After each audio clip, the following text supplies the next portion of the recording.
Postal Inspector Maya Torres stood before the locked room behind Cedar Ridge's new mail center, while Karen Whitmore insisted no one had authority to enter. The locksmith removed the cylinder under warrant. Metal clicked. The door opened 3 inches, then wider.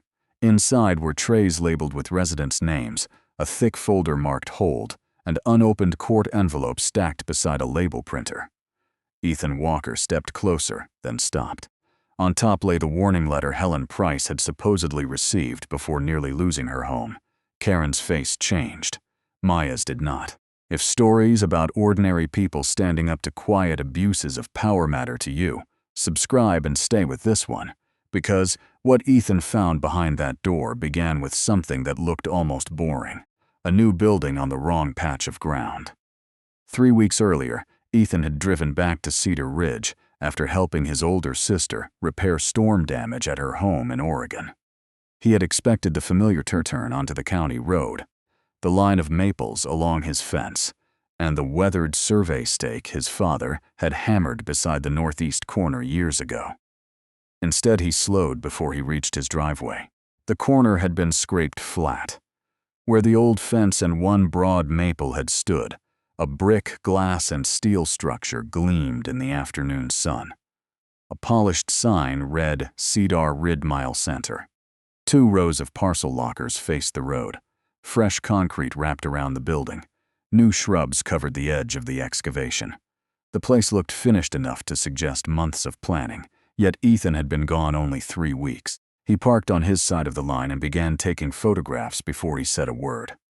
Wide shots first. Then the concrete footing, the locker serial numbers, utility markings, the new sign, the distance from the drainage ditch to the foundation. Finally, he photographed the spot where the old family marker should have been. "That's private property," a voice called. Karen Whitmore, president of the Cedar Ridge Homeowners Association, crossed the new walkway with 2 board members behind her. She wore the expression of someone arriving to explain a decision that had already been made. Ethan lowered his phone. "Whose private property?" "The mail center is a community utility," Karen said. "The HOA has a recorded access right here. The county approved the project. Postal approved the installation. 214 households depend on this site. So I suggest you don't interfere." "I'm not interfering. You're photographing restricted infrastructure. I'm photographing my land." Karen smiled without warmth. From a leather folder, she produced a photocopy. Utility easement, signed and recorded. Ethan read it once, then again. The copy was gray and soft around the edges, as though it had been copied from another copy. It described a permanent community access strip across the northeast corner of the Walker parcel, and carried what appeared to be his father's signature. Ethan did not accuse her of anything. He photographed every page and handed it back. "Send me the recorded original, the parcel reference, and the signed survey exhibit," he said. "You have the document. I have a photocopy." "I asked for the recorded easement." Karen's tone sharpened. "If you obstruct mail service, the association will pursue damages. Every resident affected will know why."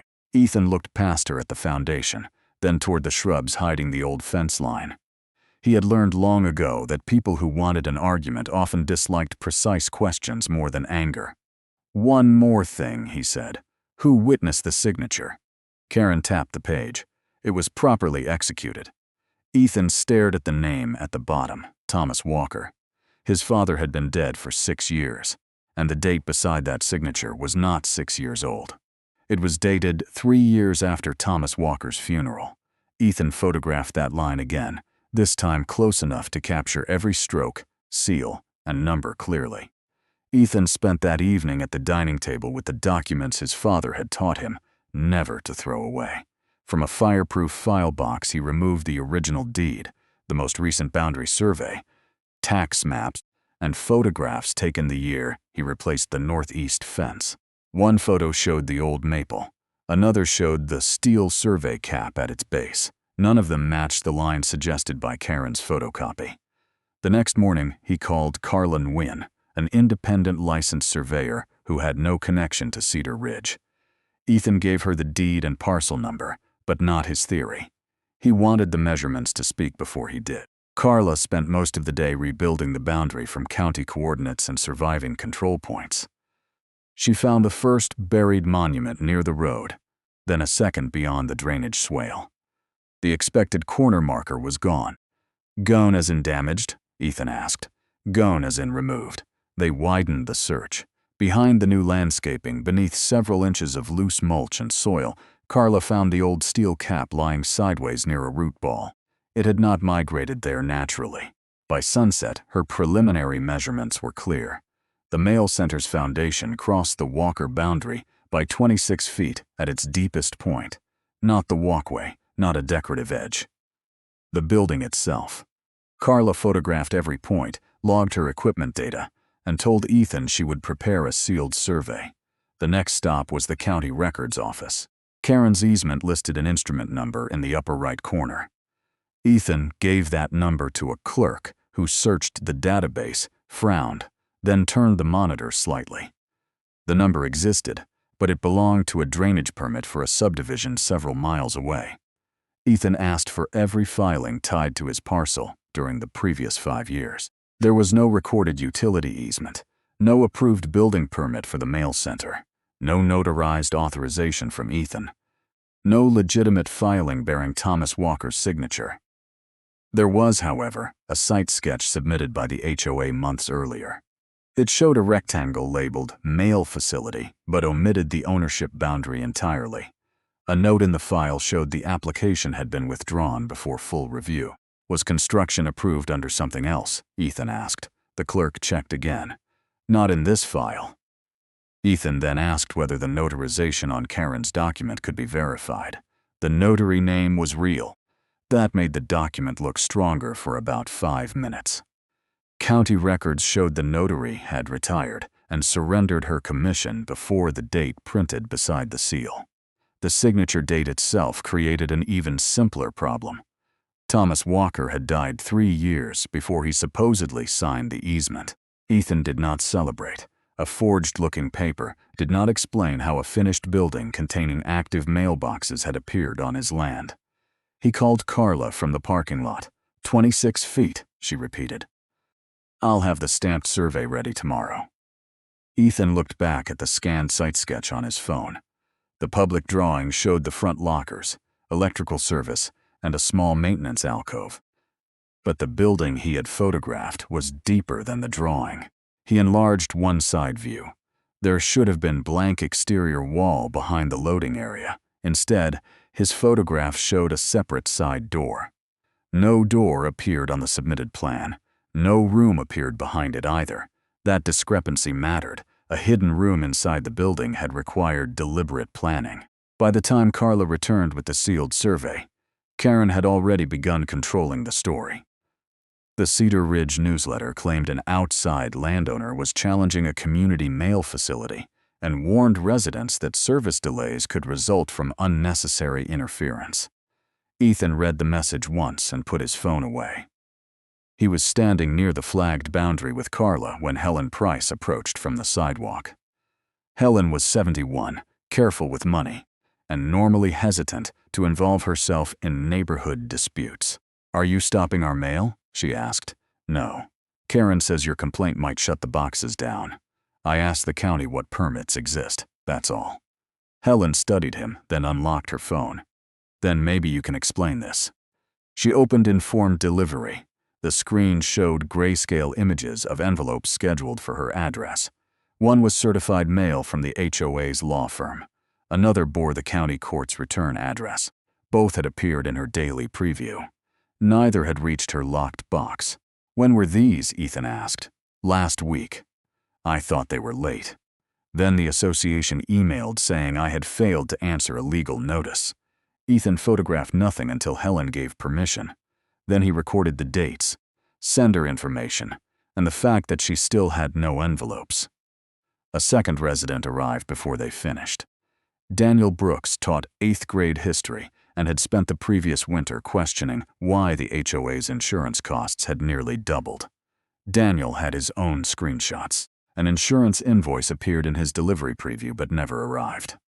A ballot package for the HOA election also appeared, then vanished. Days later, Daniel was charged a late processing fee on the insurance assessment and told his voting rights were suspended because his account was not current. "I assumed the Postal Service lost them," Daniel said. "Karen told me the federal system was outdated." A third homeowner, Priya Shah, had a similar story. She had signed a petition requesting an independent audit. Soon afterward, a certified response from the HOA attorney appeared in her preview but not in her box. The board later recorded that she had failed to respond before the appeal deadline. 3 people, 3 different kinds of mail, 1 common detail. Each person had challenged Karen on money, procedure, or board authority. Ethan did not say the word theft, not yet. He made a simple table by hand: resident, scanned item, expected date, actual receipt, HOA consequence. He asked each person to keep original screenshots and any notices showing fees or deadlines. That afternoon, Karen posted another message to the community portal. She blamed routine federal sorting failures for isolated delivery complaints and accused Ethan of intimidating residents around the mail center. She warned that unauthorized monitoring near the boxes could result in HOA penalties. Ethan was not an HOA member. The threat still mattered because it told him what Karen wanted: people away from the building and questions redirected toward him. Helen called again that evening. "I checked my court case online," she said. "There's something about default." Ethan sat upright. "Do you have a lawyer?" "Not yet." "Get one. Tomorrow." There was a pause. "Ethan, the letter on my phone. If it was scanned, where did it go?" He looked through his photographs of the mail center until he reached the image of the side door missing from the public plan. "I don't know," he said, but for the first time, he knew exactly which question mattered, and that question no longer concerned only 26 feet of his land anymore. Karen called an emergency HOA meeting 2 nights later. The clubhouse was packed before Ethan arrived. Folding chairs filled the main room, and a projector displayed a title slide that read "Protexing Cedar, Ridge Mile Access." Karen stood beside it with the same easement photocopy Ethan had already challenged at the county office. She did not begin with the missing permit. She began with fear. "Our seniors rely on this facility," she told the room. "Families receive medications, legal documents, and financial information here. One individual who does not belong to this association is threatening access over a personal property dispute." Murmurs moved through the chairs. Karen clicked to a map with the mail center highlighted in red. The association acted under a valid community utility easement. "We followed county guidance. We coordinated with postal personnel. Any attempt to interfere creates safety and service risks." Ethan waited until public comment.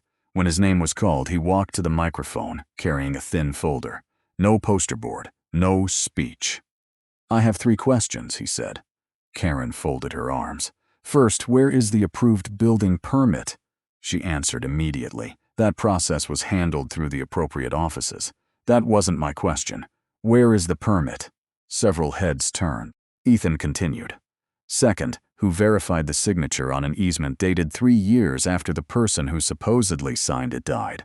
The room became quieter. Karen's expression hardened. "Mr. Walker is making a serious accusation based on incomplete records." "I did not accuse anyone. I asked who verified the signature." Then he held up the public site sketch. "Third, what is the room behind the loading wall? And why does this drawing not show it?" Karen reached toward the sound console. "That is Postal technical space." "Who controls it?" "It is not available for resident inspection. Who has the key?" Karen cut his microphone. The sudden silence did more than an argument could have. "This meeting will not be turned into harassment of board members," she said. "The technical area contains private, operational materials. Neither Mr. Walker nor residents have authority to enter it." Ethan spoke without the microphone. "Is it Postal Service space or HOA space?" Karen looked toward the security guard. "Please escort him out." No one cheered this time. As Ethan gathered his folder, Daniel Brooks raised his hand and asked whether residents could see the building approval. Karen moved to the next agenda item.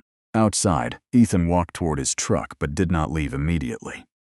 The mail center sat across the narrow access lane, its front lockers lit by white fixtures. Postal delivery had ended more than an hour earlier.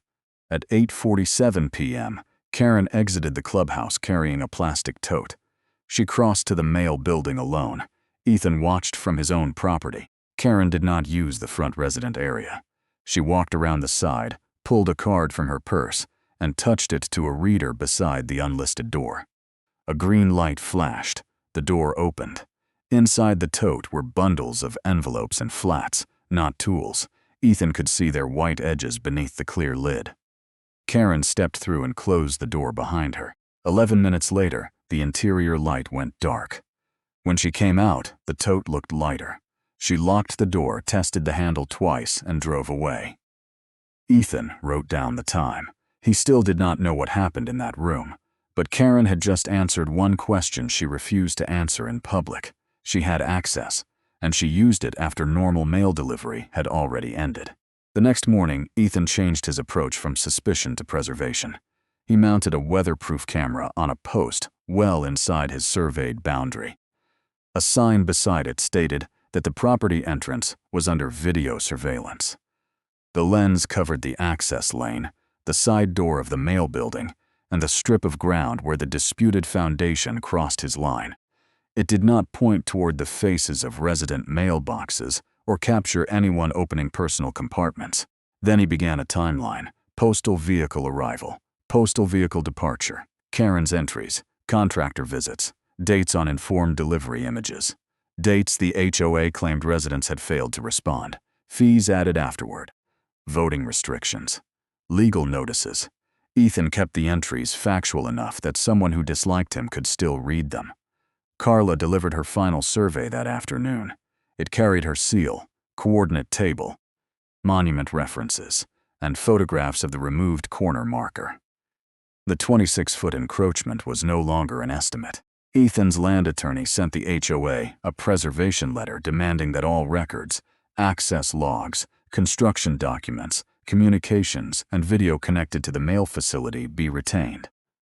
The letter also demanded that the association stop using the disputed portion of Ethan's land beyond what was necessary to avoid interrupting resident mail service. That distinction mattered. Ethan did not padlock the building. He did not touch a mailbox. He did not block the carrier. Karen responded with 3 HOA violation notices anyway. One accused him of interference with a protected community utility.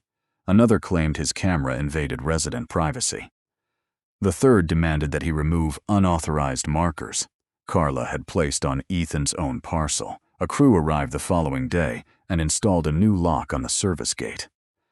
Then workers erected a temporary privacy fence along the side of the mail center, directly between Ethan's camera and the unlisted door. Ethan moved nothing.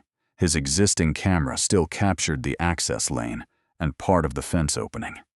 At 2:13 the next morning, motion alerts woke him. A white contractor van entered with its lights dimmed. 2 men carried cardboard archive boxes from behind the privacy fence and loaded them into the van. One box split at a corner as they lifted it.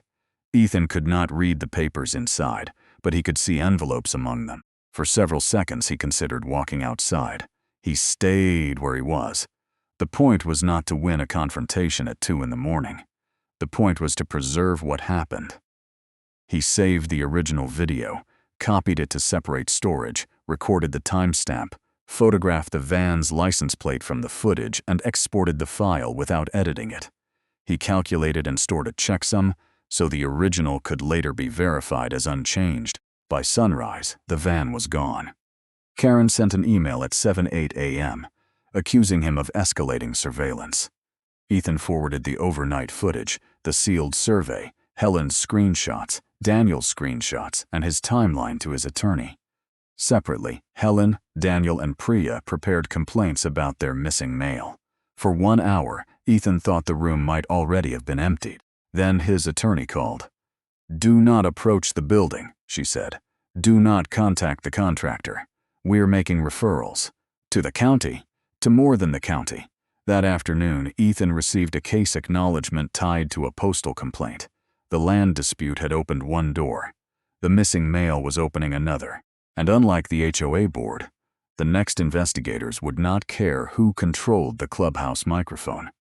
They would care about dates, scans, access custody, and whether mail recorded as delivered had reached the people whose names were printed on it. The complaints did not become a federal case because Ethan used the right words. They became interesting because several residents submitted separate records that matched. Helen provided her informed delivery images, the HOA attorney's deadline notice, and the court docket showing the consequence of her supposed silence. Daniel supplied the ballot preview, the missing insurance invoice, and the fee that appeared afterward. Priya submitted the scanned certified envelope tied to her audit appeal. Ethan added only what he personally had: the survey, the access timeline, the overnight contractor footage, and photographs of the unlisted side door. The pattern reached Postal Inspector Maya Torres. Maya arrived without drama. No convoy, no raised voice. She met Ethan and the 3 residents in a borrowed conference room at the local post office and began by drawing boundaries around the problem. "The land issue is not mine," she said. "County authorities and a civil court can determine ownership, permits, and encroachment. I am looking at the mail." Karen's name did not appear on Maya's first page. Instead, Maya wrote 5 headings: item, date, scan, delivery event, access. "If you think something was stolen, don't tell me it was stolen," she said. "Tell me exactly what item you expected, when the image appeared, what tracking shows, whether you received it, what happened after, and who could reach the loading side."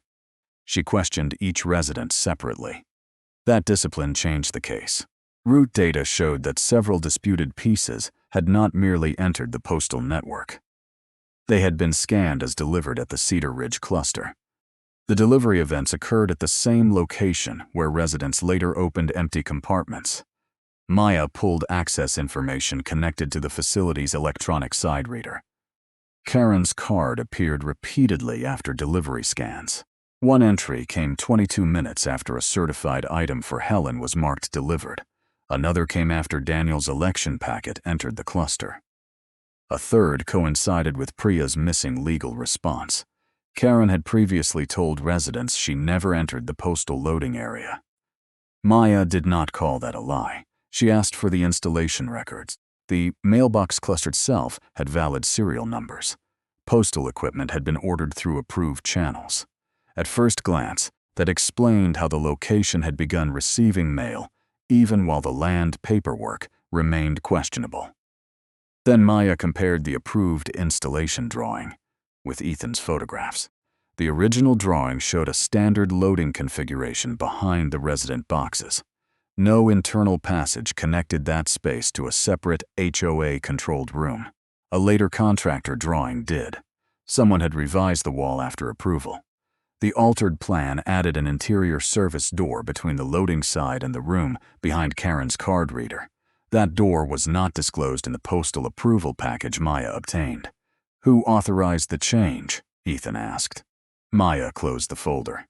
"That is a question, not an answer." She requested contractor names, access logs, maintenance records, carrier statements, and all correspondence about the modification. Then she told Ethan something he did not expect. "Do not investigate inside the building. Do not test doors. Do not confront anyone carrying mail. Keep preserving what you lawfully observe." Ethan nodded. Maya turned to Helen. "And you," she said, "get counsel on the foreclosure issue now. My investigation does not stop a civil deadline." Helen's face tightened. Maya's authority was real, but it was not magic. That made the next step more frightening. They now had delivery scans, access records, and an undisclosed internal door. What they still did not have was proof of what crossed through it. Maya wanted that proof collected in a way Karen could not later dismiss as trespassing, rumor, edited footage, or a neighborhood feud dressed up as evidence before a judge. Maya's first inspection of the Cedar Ridge Mail Center happened 4 days later. She arrived with the local postmaster and a postal maintenance specialist. Karen was waiting beside the front entrance with the HOA attorney.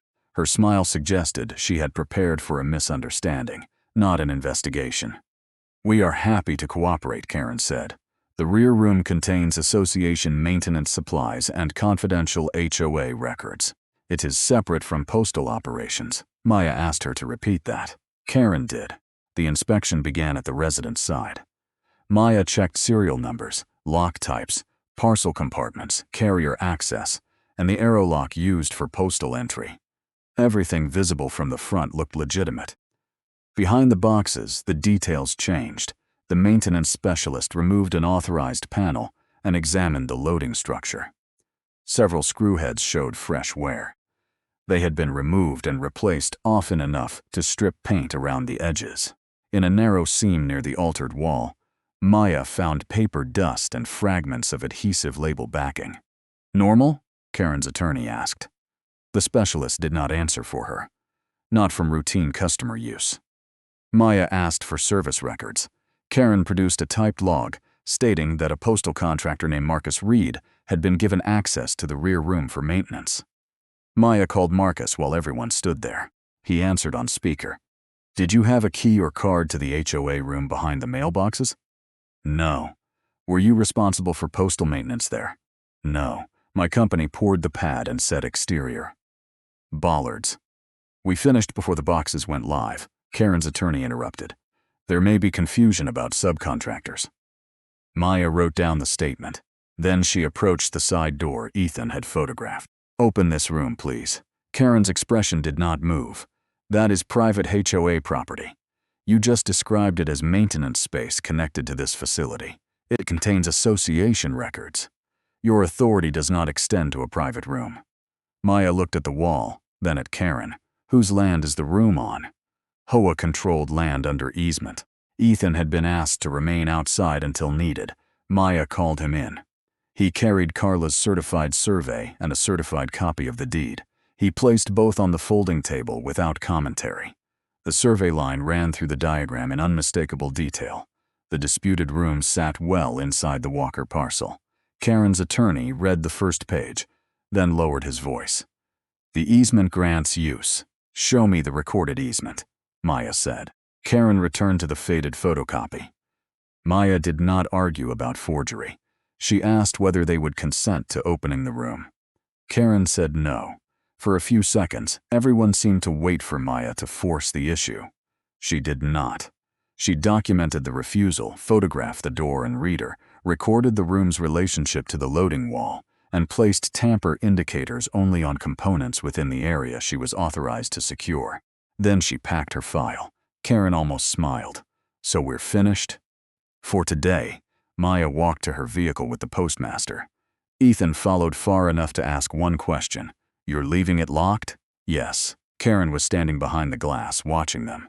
Maya lowered her voice. "A door opened without the right authority gives a defense lawyer a door too." She drove away. Karen waited until the postal vehicles disappeared around the bend. Then she stepped outside, crossed behind the privacy fence, and made a phone call. Ethan's camera recorded the time. 3 minutes later, the contractor van from 2:13 a.m. answered her call log request with an incoming connection that would matter later. Karen thought the locked door had protected her. In reality, her refusal had given Maya something cleaner, a documented reason to seek authority Karen could not withdraw or limit. The warrant request did not depend on a single missing envelope. Maya spent the next week building a pattern across 2 years.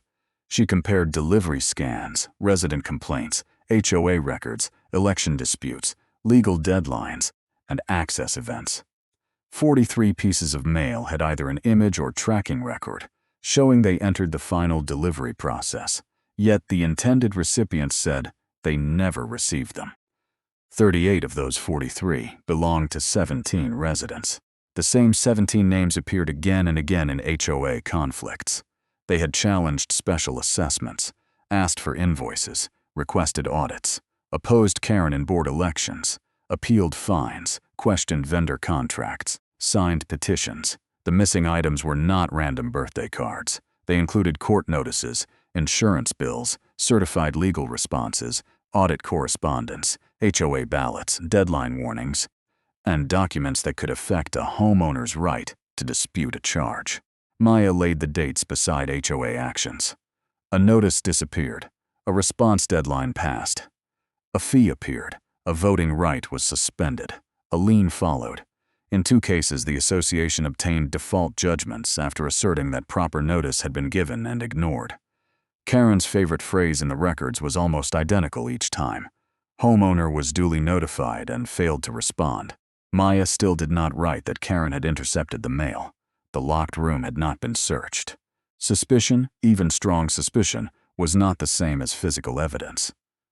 Then Helen's case turned the spreadsheet into a clock.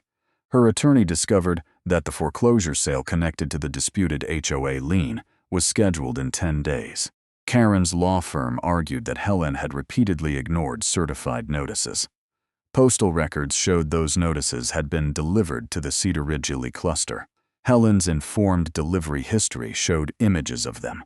Her mailbox had remained empty. "If those letters are in that room," Helen said, "they're selling my house because I never answered something I never got."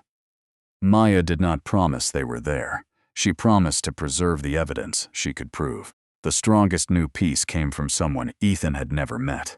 A former HOA secretary named Linda Mercer contacted him after seeing the argument spread through the neighborhood. She had resigned 8 months earlier, after Karen began keeping portions of board administration off the official agenda. Linda brought a printed spreadsheet from an old board planning packet. It had 3 columns: support, undecided, resist. 17 names appeared under resist. Ethan recognized everyone: Helen, Daniel, Priya, 14 others whose missing items appeared in Maya's data. "What was this list for?" Ethan asked. Linda looked uncomfortable. Karen said it was for outreach before votes. "Did she say anything about mail?" "Not directly. She said some people needed to be managed through process. I thought she meant notices and enforcement." Maya interviewed Linda separately and obtained the original electronic file from a backup she had kept. Metadata tied it to an HOA office computer. Email attachments showed Karen had circulated updated versions before major votes. The list still did not prove what happened inside the room. It did something else. It linked the same residents across political opposition, missing mail, and later penalties. By the time Maya finished the affidavit, the case no longer looked like a collection of delivery mistakes. It looked like a system with selected targets, predictable consequences, controlled access, and a room no approved postal drawing had ever disclosed. On Friday afternoon, a judge signed the search warrant. Maya called Ethan only to tell him not to enter the property around the facility the following morning. "Is this it?" he asked. "This is permission to look," she said. Nothing more. Helen had 9 days before the scheduled sale. At sunrise, Maya returned to Cedar Ridge with the warrant in hand. This time, Karen's refusal could no longer determine whether the locked door remained closed. Federal investigators. The scene Ethan had witnessed 3 weeks later began at 7:12 that morning. Maya stood outside the side door with 2 inspectors, a postal evidence technician, a county investigator assigned to the property records issue, and a locksmith. Karen arrived minutes after being contacted, followed by her attorney. Maya read the warrant's scope aloud. The search covered the private room, its connection to the mail loading area, records concerning retained or redirected mail, access devices, label equipment, and documents tied to the identified residents. Every person present was logged. Body cameras were running. The locksmith removed the cylinder. The door opened. There were no shelves of cleaning supplies. The first wall held metal trays arranged by surname. Helen Price had one. Daniel Brooks had one. Priya Shah had one. So did residents Ethan knew only from the resist list. Colored adhesive tabs marked envelopes with short instructions. Delay, return. After vote, legal. Some envelopes had never been opened. Many still carried intact barcodes and delivery markings. Others were clipped to printed HOA account sheets showing due dates, hearing dates, or voting status. Maya said almost nothing. She began calling item numbers. The evidence technician photographed each tray before touching it. Every envelope received a marker, description, and location entry. Then Maya opened a tall cabinet. Inside were binders. One contained a handwritten log with dates, resident initials, envelope descriptions, and short notes. Hold until 6:14. Fee post 6:10. No response default. A final column contained approving initials. Several entries bore KW. Karen's attorney stepped forward. "My client has no statement at this time." Maya kept reading. On a lower shelf sat a thermal label printer, stacks of blank routing labels, and sheets that resembled return processing stickers. Nearby were envelopes already marked as returned, despite still containing original delivery barcodes. The room answered questions faster than anyone could ask them. Helen's court warning was there. So were Daniel's ballot packet and insurance bill. Priya's audit response sat beneath a folder titled Legal Holds. Then the scale changed. The inspectors found mail belonging to people who had never filed complaints.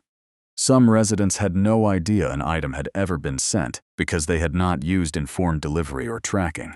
A second cabinet held returned notices, ballots, certified letters, invoices, and attorney correspondence dating back more than 2 years. Maya found the document that changed the meaning of everything near the bottom of a locked desk drawer. It was an internal procedure packet. The title was bland: Compliance, Retention Workflow. The instructions were not: identify resistant owners before votes, hold ballots until eligibility review, delay certified responses beyond appeal periods, allow late fees to post, use non-response to support lien escalation. Where sale becomes likely, refer file to approved management acquisition contact. Ethan read only the page Maya allowed him to see. The words made the room feel smaller. This had not been someone hiding inconvenient letters in a drawer. It had been designed as a process. Karen stared at the floor. Maya's team continued itemizing. Behind a removable panel, inspectors found the undisclosed interior passage connecting the postal loading structure directly to the private room. Wear marks on the hardware matched repeated use. The approved drawing said that passage did not exist. The physical wall said otherwise. Maya held up Helen's unopened warning envelope beside the inventory card. It was the same envelope from Ethan's first glimpse through the doorway. Only now the mystery around it was gone. Helen had not ignored the warning. Someone had built a system that made her silence useful, and Helen was not alone. The trays turned 17 suspicious cases into physical evidence, then expanded them beyond the complaint list. Every label, barcode, handwritten date, and preserved envelope created another link between delivery, delay, penalty, and control. For the first time, Cedar Ridge could see the machinery that had been hidden behind notices. The search did not end Karen's campaign. It changed its direction. By noon, word had spread through Cedar Ridge that postal inspectors had opened the locked room.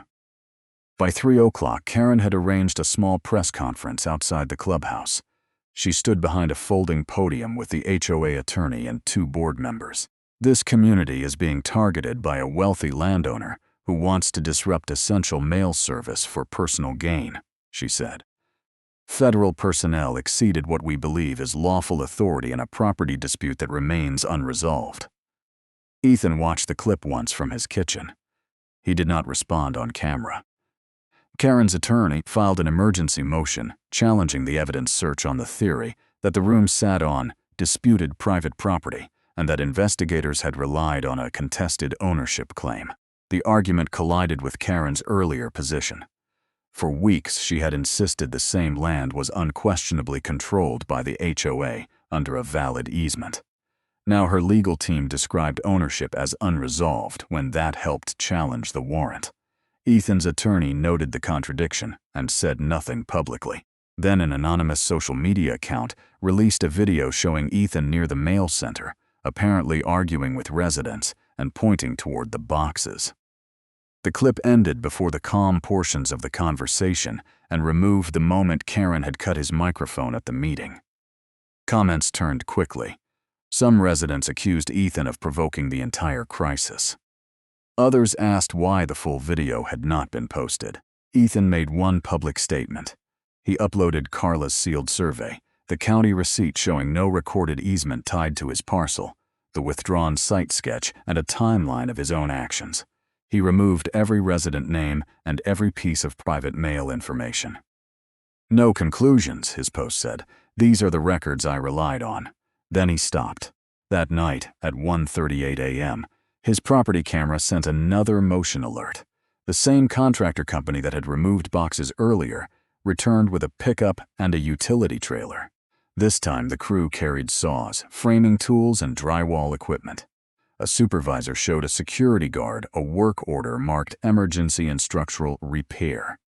The target was the wall connecting the private room to the loading area. Ethan called no one from the HOA. He forwarded the live alert to Maya. 23 minutes later, 2 local patrol cars entered Cedar Ridge, followed by Maya's vehicle. The workers had removed trim but had not opened the wall. Maya stopped the work and separated the crew. The supervisor, realizing the site was under evidence control, became visibly nervous. "We were told this had to be done before morning," he said. "By whom?" He handed over his phone after consent procedures were documented. The email was from Karen. "Remove obsolete partition connection. Restore original configuration. Complete before 5 a.m. A second message promised an additional payment if the work finished before residents arrived. The company's bank app showed the first half of that bonus had already been transferred. Karen had spent the afternoon saying the room was unrelated to mail operations. Before dawn, her contractor was being paid extra to erase the physical connection between them. Maya photographed the partially removed trim, collected the work order, preserved the email chain, and obtained records identifying the sending account. The supervisor agreed to provide the original contract history. Ethan stood across the road behind his fence while the evidence team worked. He had done almost nothing that night except forward an alert. That was the point. Karen had spent weeks trying to turn him into an angry trespasser.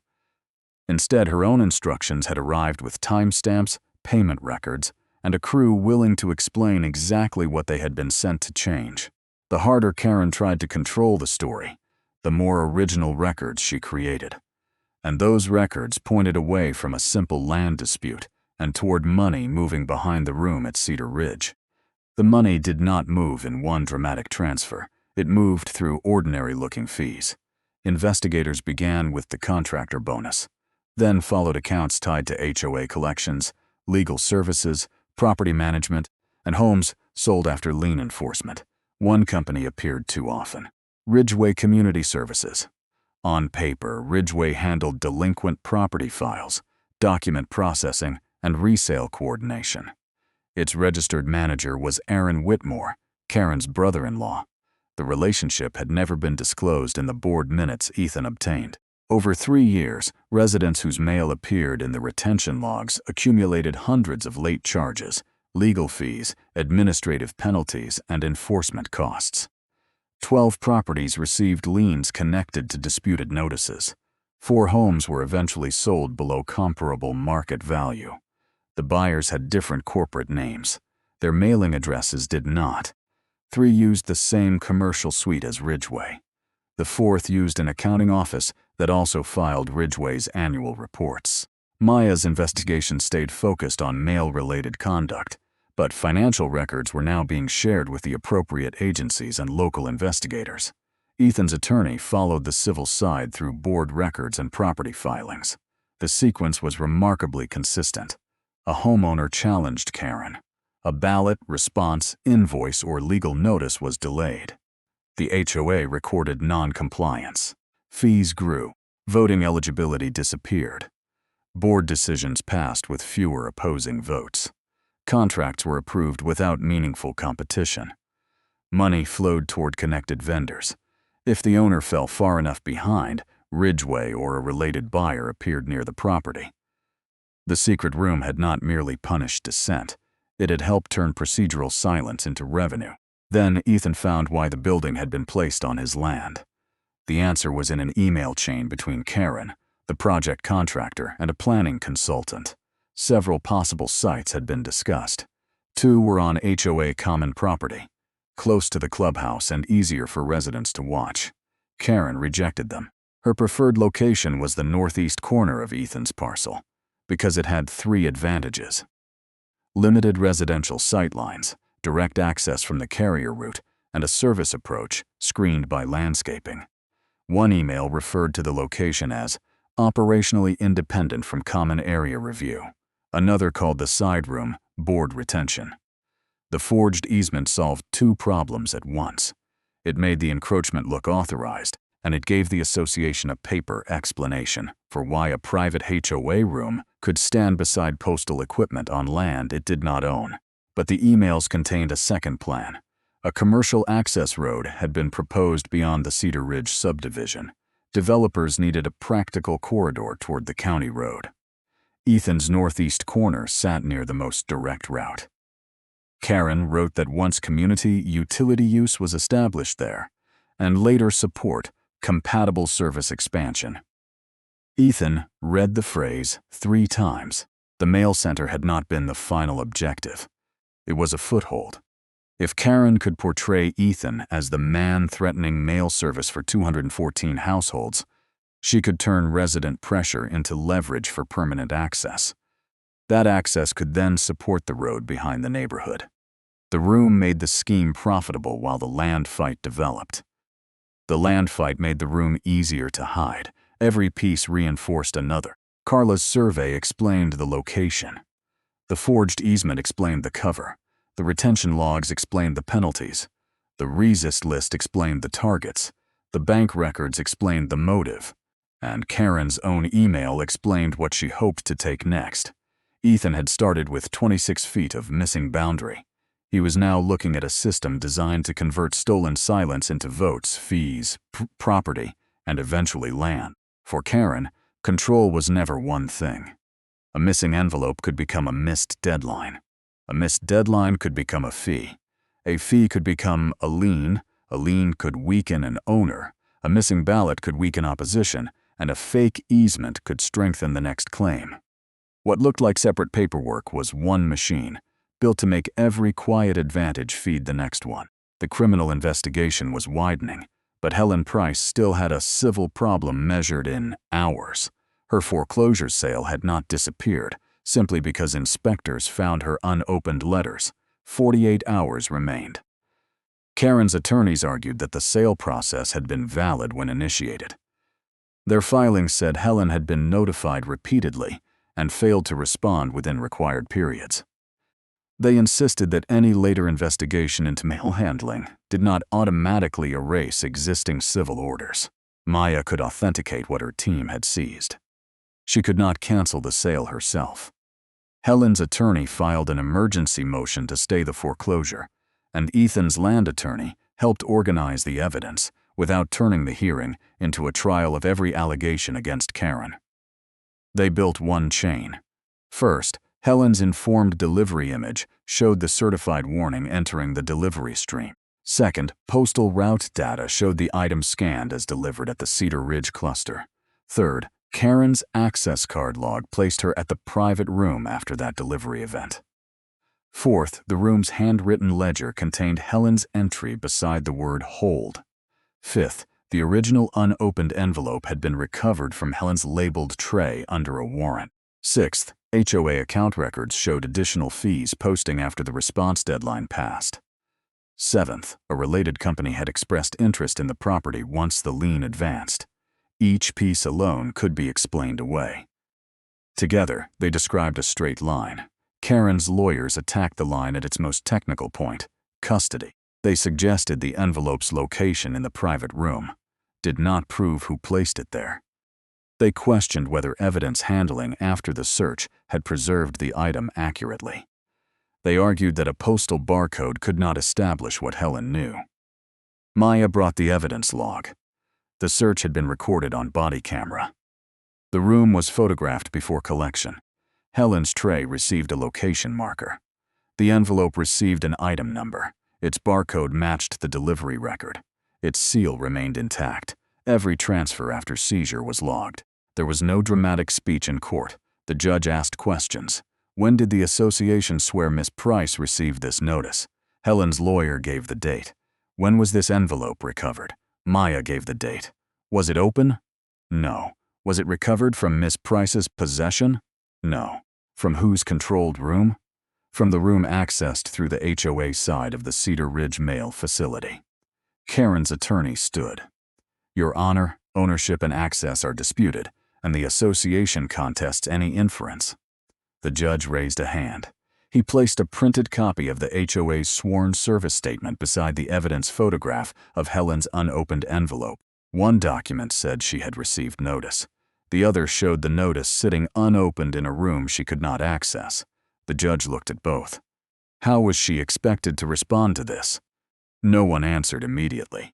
That question did more than any accusation Ethan could have made at the clubhouse. The court halted Helen's sale.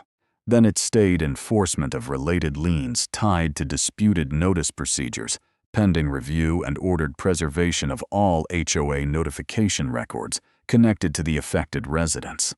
Helen lowered her head and covered her mouth. She had not won damages.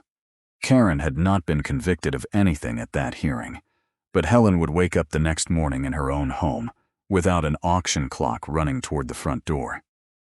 Outside the courthouse, reporters asked Ethan whether he felt vindicated. He pointed toward Helen. This was her house, he said. The records mattered because the consequence was hers. Maya walked past without commenting on the broader investigation. The restraint frustrated some people. Ethan understood it now. Every time they had rushed emotionally, Karen had tried to turn the rush into doubt. Every time they slowed down and preserved a record, her room became harder to explain. 48 hours earlier, Helen had been preparing to lose her home because a file said she had stayed silent. Now the unopened letter proving why she had been silent sat in an evidence bag, and the sale was stopped. The order protecting Helen broke the last advantage Karen had relied on: isolation. Until then, every resident could be described as a separate problem. One late payer, one angry voter, one homeowner who missed a deadline, one person who misplaced a letter. After the search and the court hearing, 17 separate stories could be compared side by side. The HOA board could no longer function normally. A court-approved temporary administrator stepped in while records were preserved and conflicts were reviewed. Residents received individual notices explaining whether mail addressed to them had been recovered and how to contact council or the appropriate agency if a deadline, fee, lien, or voting decision might have been affected. The notices did not accuse Karen of crimes. They did something more useful. They gave people dates. An independent audit followed. Charges that had once looked routine began to separate into categories: valid assessments, unsupported late fees, legal costs triggered by questionable notices, payments to related vendors, and enforcement expenses tied to files that should never have advanced. Several liens were suspended. Others were released after the notice supporting them could not withstand review. Funds and accounts connected to disputed transactions were frozen, where lawful repayment claims could be sorted rather than allowing the money to disappear. The election records received the same treatment.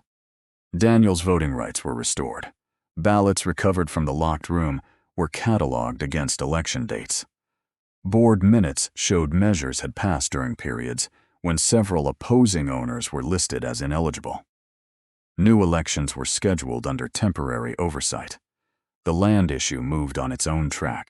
County officials confirmed there was no valid recorded easement authorizing the mail center on Ethan's parcel. Carla's survey was accepted into the property file. The false instrument number and impossible signature date became part of a separate records investigation. The county issued findings that the structure had been built without the required approval on land the HOA did not own. Ethan could have demanded immediate removal. He did not. 214 households still needed dependable mail service. Through council, he gave the temporary administrator a limited period to relocate the approved mailbox equipment to a legal site on HOA common property. The agreement allowed carriers and contractors access only for the transition and explicitly preserved Ethan's ownership rights. Karen had spent weeks telling residents that Ethan wanted to take their mail away. His first binding agreement after she lost control guaranteed they would keep receiving it. That reversal traveled through Cedar Ridge faster than any speech. Meanwhile, Karen, the HOA attorney involved in the disputed filings, and people connected to Ridgeway faced investigations and charges appropriate to the evidence concerning retained mail, false records, obstruction-related conduct, and financial fraud. No one in Cedar Ridge knew the final sentences or civil judgments yet. Ethan refused to guess. What mattered immediately was measurable. Helen's auction was canceled pending final resolution of the tainted lien. Daniel could vote. Priya's audit appeal was reopened. Residents received copies of corrected account histories. The association's connected contracts were suspended for review. The secret room was sealed and later emptied only under documented supervision. At the first community meeting held without Karen controlling the agenda, the front row filled early. Helen's sat at one end. Daniel sat beside her. Priya took the next chair. The remaining people whose names had appeared under resist joined them one by one. For years, the system had worked by making each person believe his or her problem was private, procedural, and probably impossible to prove. Now the 17 names were in the same room. They were no longer a list Karen could use to manage opposition. They were witnesses who could compare the same pattern. When the temporary administrator opened the floor, no one asked Ethan to give a victory speech. The first question came from Helen. When do we get the full audit? For the first time in years, the board answered with a date instead of an excuse. It was a small answer, but Cedar Ridge had learned how much damage could hide inside missing dates, missing papers, and missing answers for years. 6 months later, the northeast corner of Ethan Walker's property looked quiet again. The brick mail building was gone. Its replacement stood on documented HOA common property near the clubhouse, where the boundary, permit, and installation drawings were publicly available. The approved loading area matched the structure that had actually been built. Cameras covered appropriate exterior access without watching residents open their boxes. There was no private room connected to the carrier side. Mail arrived. People collected it. Nothing about the new system needed secrecy to function. The old structure had been dismantled under supervision after the evidence process allowed removal. Ethan watched the final section of foundation come out of the ground, then hired a fencing crew to restore the line Carla had surveyed. Near the corner, workers found the steel marker that had been pulled from its original position and buried behind landscaping. Ethan cleaned the dirt from it and kept it. He planted a young maple where the old tree had stood. It was barely taller than he was, and it would take years before it cast the kind of shade his father's tree once had. That was fine. Some things were not repaired by pretending nothing happened. Helen still lived in her house. The invalid charges tied to the withheld notices were reversed through the review process, and disputed amounts were returned where ordered. On election day, she walked into the community meeting room carrying her own ballot. No one collected it in a side office. No one told her she was ineligible because of a fee created by a letter she never received. She placed the ballot into the secured box herself. Daniel's voting status had been restored. Priya received the audit materials she had requested months earlier. The completed independent report went directly to residents instead of being filtered through one board officer. That mattered to Ethan. Reporters occasionally called him the man who exposed Cedar Ridge. He rejected that version too. Carla had found the boundary. Helen had saved her delivery images. Daniel had kept his ballot preview and fee notice. Priya had preserved her appeal records. Linda had retained the resist spreadsheet. Maya had insisted on evidence instead of assumptions. A judge had looked at one unopened envelope and one sworn statement and asked a simple question neither could survive together. Ethan's camera had mattered. Sos had a county clerk checking an instrument number. Sos had a retired notary record. So had a contractor's email timestamp. The case had not broken because one person delivered a perfect act of revenge. It broke because many people kept ordinary proof. Receipts, screenshots, surveys, dates, original files. Things powerful people often assume no one will compare. One evening, Ethan walked to the rebuilt fence and stopped beside the young maple. Across the road, a postal vehicle pulled into the new legal facility. The carrier worked for several minutes, closed the loading door, and drove away. A little later, Helen arrived. She opened her box, removed a handful of envelopes, checked the names, and waved when she saw Ethan. That was all. No confrontation, no camera crew, no locked room. For Cedar Ridge, normal had become something worth noticing. Ethan turned the recovered survey marker in his hand. A boundary is only a line until someone checks where it actually runs. A notice is only a claim until someone checks whether it was actually delivered. A vote is only fair when people receive the information and opportunity they were promised. Karen's system had grown because she controlled what others were allowed to know, then used their manufactured silence as proof against them. But systems built on hidden information leave traces. They leave traces in soil where a marker was moved. They leave traces in ledgers where a fee was posted. They leave traces in metadata, access logs, bank records, and the root of an envelope. The lesson Ethan carried was not that every institution was corrupt or every missing letter was a conspiracy. It was simpler. When power depends on no one comparing the records, compare the records. Because sooner or later, every dishonest system leaves a trail somewhere. On the land, in the books, or along the journey of a single letter.